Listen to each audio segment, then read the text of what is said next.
What's up, you guys? I'm Rachel Demita, and welcome to the Courtside Club. It seems like I have been on the mainstream media's neck this past week, but today we've got to call them out again because I am sick and tired of the way that the NBA media is covering the NBA, and specifically the way that they are covering the Los Angeles Lakers and Luka Doncic. It seems like the NBA media just cannot stand Luka Doncic, and the slander has gotten out of control. Now, I actually posted this last week because I was scrolling on my YouTube feed on the NBA tab just to see what everybody's talking about. Look at these videos that were And wasn't just facing challenges. It was on the brink of total collapse. This wasn't minor infighting. Vice presidents openly clashing with leadership, accusations flying, the season teetering on the edge, all because some members didn't fully understand what was actually at stake. This was more than a disagreement. It was a full-scale internal war that threatened to unravel everything the union had fought to build. The stakes were sky-high, and the silence from the top leadership was deafening. No one anticipated it. Or maybe no one wanted to confront the truth. Either way, the situation had spun completely out of control. It was a betrayal from within, and the consequences could be catastrophic.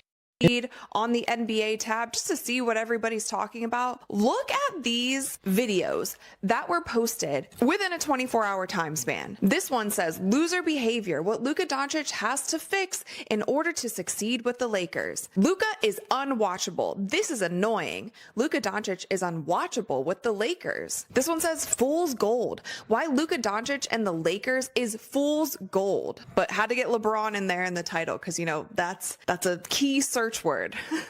I know this when my show was at ESPN. I felt like they put LeBron James in the titles of my episodes, even when we weren't even talking about him on the show. And Kelsey Plum and Breanna Stewart didn't just voice concerns. They dropped a full 3-page bombshell. This wasn't a casual conversation. It was a blistering critique of how the Women's National Basketball Players Association had managed the negotiations. They detailed serious breakdowns in communication and a striking lack of meaningful player involvement. Imagine the union's own vice presidents feeling excluded, denied a real seat at the table they were supposed to help lead. This isn't simply poor management. It reads like a deliberate marginalization of the very people entrusted to represent the players. It's a shocking revelation that completely undermines any image of unity the union tried to project. the Lakers lost 2 games in a row. And in one of those losses against the Phoenix Suns, Luka had 41 points, 8 rebounds, and 8 assists. Now, LeBron James only had 15 points, 6 rebounds, and 5 assists. Austin Reeves had 14 points, 3 rebounds, and 2 assists. DeAndre Ayton had 2 points and 4 rebounds. Marcus Smart had 13 points and 1 rebound, yet all of the coverage was blaming Luka once again for this loss. And essentially, the way the media has flip-flopped in covering Luka has just been absolutely insane. If you guys remember when Luka was with the Dallas Mavericks, of course there was some criticism that comes with Luka Doncic's game, which I feel like that. Now consider the stakes. A jump from an average salary of $120,000 to an eye-popping $500,000. A 5-fold increase. In any industry, turning down an opportunity like that would be unthinkable. Yet reports suggest that some players either aren't even aware this offer exists or are somehow hesitant to embrace it. This isn't just a missed opportunity. It's potentially life-changing money being jeopardized by what looks like a catastrophic failure in communication and transparency from the union leadership. The very notion that such a monumental offer could be overlooked, ignored, or even withheld from the players is a staggering betrayal of trust. Lakers, the media went crazy. It got so far with obviously the media coverage, how the fans reacted, that Nico Harrison was essentially fired from his position at Dallas for that trade because how awful was that trade? How could you trade somebody who was in their prime, who led the Dallas Mavericks to the NBA Finals the year before he was traded, and now you're trading him away because he's out of shape, he doesn't play defense, he's not a franchise player who can bring home a ring, even though he got you pretty darn close. When he went to the Lakers, the media was so upset with it. They were calling for Nico to be fired. They were. Kelsey Plum and Breanna Stewart revealed that they've only had access to the negotiation details for less than 2 months. Their first glimpse of a formal proposal came in January.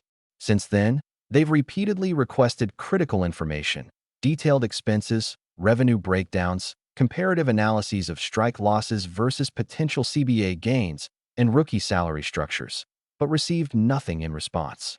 This isn't merely an oversight. It reads as a deliberate withholding of essential data. How can player representatives make informed decisions when the most fundamental facts are kept from them?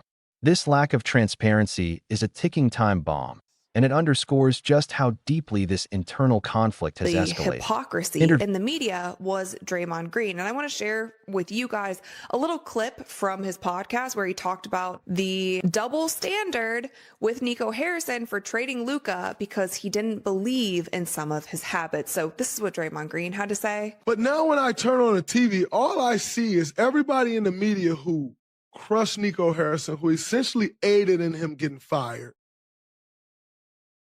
regurgitating the same things that Nico Harrison was saying. And I struggle with that because I haven't seen one person come out and say, hey, Nico, I'm... The letter revealed an even more troubling reality. The executive committee, the very body meant to serve as the bridge between negotiators and players, cannot perform its role without access to crucial information. They lack a clear understanding of their own responsibilities.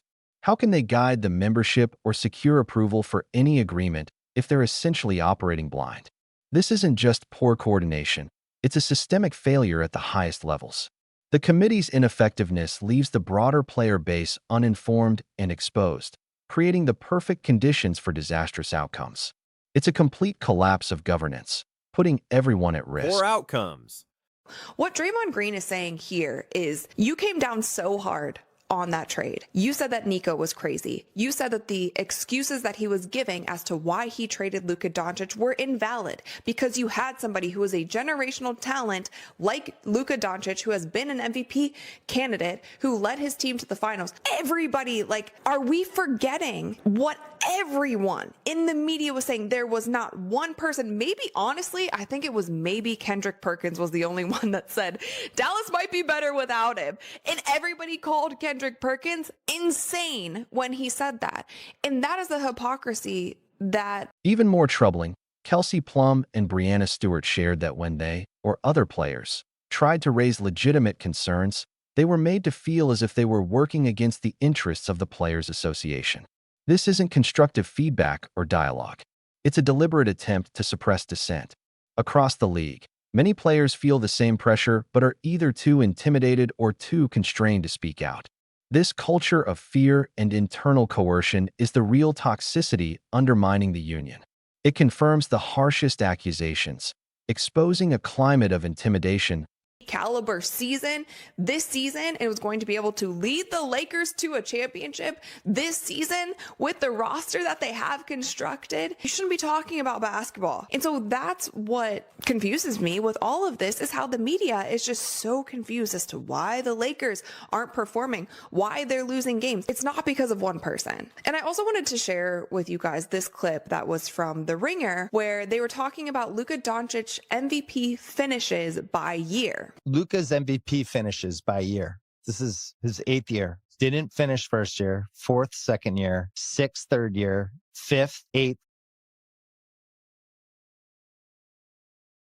Most of black and white sports had been sounding the alarm for weeks, warning of the deep internal turmoil within the players' union.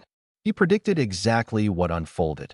Players were largely in the dark about negotiation details and had little understanding of the offers actually on the table.